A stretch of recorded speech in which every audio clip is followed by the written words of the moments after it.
bells, jingle all the way. Oh, what fun it is to ride in one-horse open sleigh. Have you been good? Jingle bells, bells, Or have you been naughty?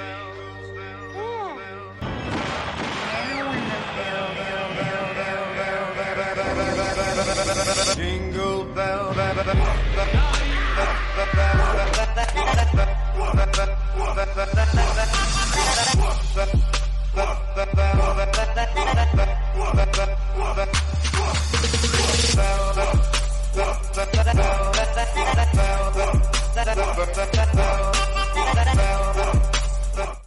Hello everyone, and welcome back to my channel. Welcome back to Christmas month, where we shall be reviewing some very questionable festive media. In today's video, we shall be discussing the bizarre and much memed sequel to the notorious Silent Night Deadly Night.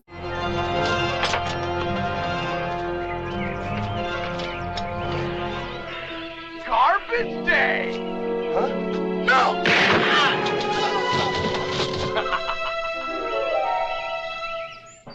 You guys are going to be seeing that clip a lot, and I do apologize. Without further ado, on with the review.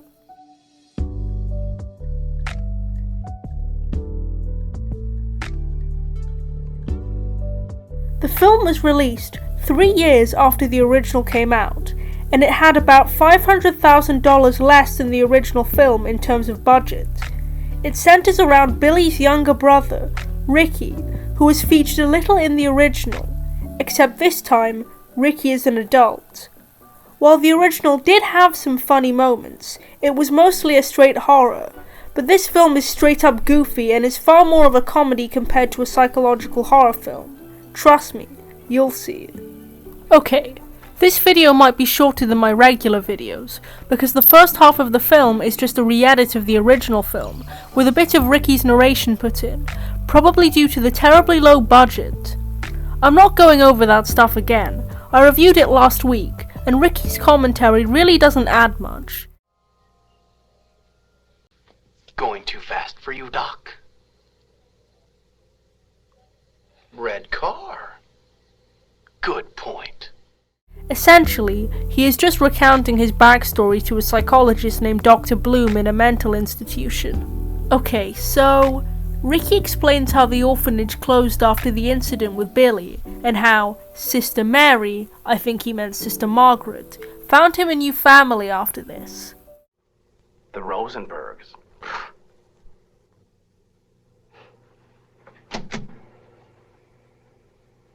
They definitely did not get involved with Christmas. Was that a joke about them being Jewish? Ricky recounts how the family treated him well, but says he was 12 years old when he was adopted, which doesn't make sense as he is 4 years younger than Billy, who was 18 when he went on his killing spree. They also refer to Ricky by the name Caldwell, which doesn't make sense either, given both names he's been called here have been established. I'm starting to suspect that the creators of this film didn't watch the original before chopping it together with this one, or just didn't care. There's a scene where Mrs. Rosenberg and Ricky are in town, and Ricky spots some nuns and acts distressed, although it's implied that it could just be his imagination. Okay, this does make sense for the character, but the whole point of the Silent Night Deadly Night character is he has a fear of Christmas and Santa specifically. There's no need to add this extra layer of general scanophobia. We get that he wants to enact vengeance against Mother Superior. Ricky's parents show concern for his behaviour, and when Ricky is in his late teens, Mr. Rosenberg dies. Ricky then describes his first killing. He comes across a woman while going on a stroll through a field, and the man is trying to assault the woman. Ricky, much like his brother, responds extremely poorly to witnessing this. Naughty. The guy goes away to get a beer from his car, and Ricky runs him over and then goes back and forth for good measure. The woman sees this, but unlike Pamela, avoids Ricky's wrath by thanking him calmly for this act. Ricky then describes working as a bin man at 18, and how he came across two men fighting, one of which has the name Rocco because I foolishly assumed this film couldn't get any more 80s. Ricky passes his judgment on this guy and kills him in a weirdly cool way with an umbrella. In fact, this whole scene is probably the best part of the film. The beginning dialogue between Rocco and his Weasley victim is hilariously unconvincing. Let's talk. No. Rocco, it's just between the two of us. No. Rocco, come on, we can work off! Along with Ricky throwing Rocco into the rubbish like a rag doll. Dr. Bloom becomes increasingly uncomfortable in Ricky's presence, and Ricky tries to justify his actions, although his eyebrows do most of the talking. Too many people get away with shit like that.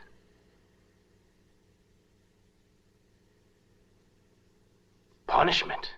Good on you, Ricky, for taking out the trash. Garbage day! Ricky then describes his girlfriend, Jennifer, the only thing he ever cared about.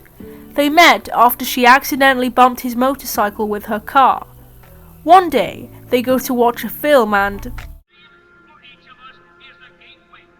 What did you say this movie was about? Oh, it's great.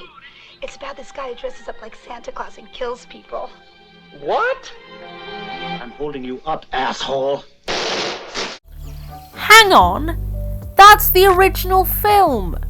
This makes no sense. These filmmakers definitely stopped giving a shit the minute they were shown that budget. So, there's this really obnoxious guy at the back of the theatre, and Ricky gets triggered so kills him in this very cartoony over-the-top fashion. Meanwhile, Jennifer's ex-boyfriend Chip shows up and tries to get back with her.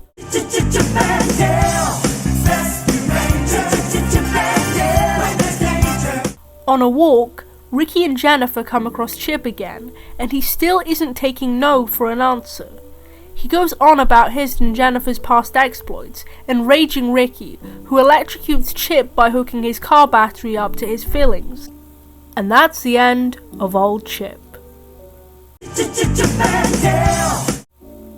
Also, again with the eyebrow acting during Ricky and Chip's confrontation, it's getting to be a real distraction. So, Jennifer makes the same mistake Pamela did, and responds negatively to Ricky's retribution, so he strangles her using the car antenna.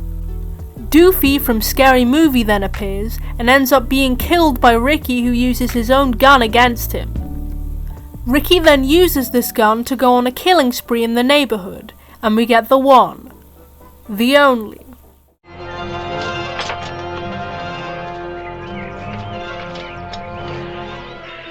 Garbage day! Huh? No!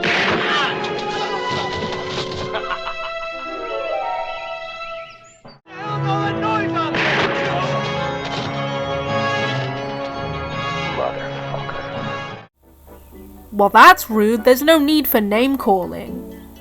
Because this film can't be original in the slightest, Ricky also comes across a little girl who he lets go. There is then a very obvious stunt, which is clearly where all the budget went, before Ricky is apprehended by the police.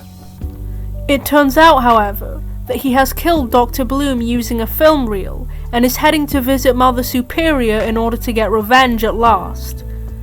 Mother Superior, who has been living alone since the orphanage closed, now has facial deformities because she had a stroke, and totally not because they couldn't hire the same actress as the original movie. Ricky does what Billy failed to do, and decapitates her. This whole scene is goofy too. The overacting is just laughable, and they even make a terrible reference to The Shining.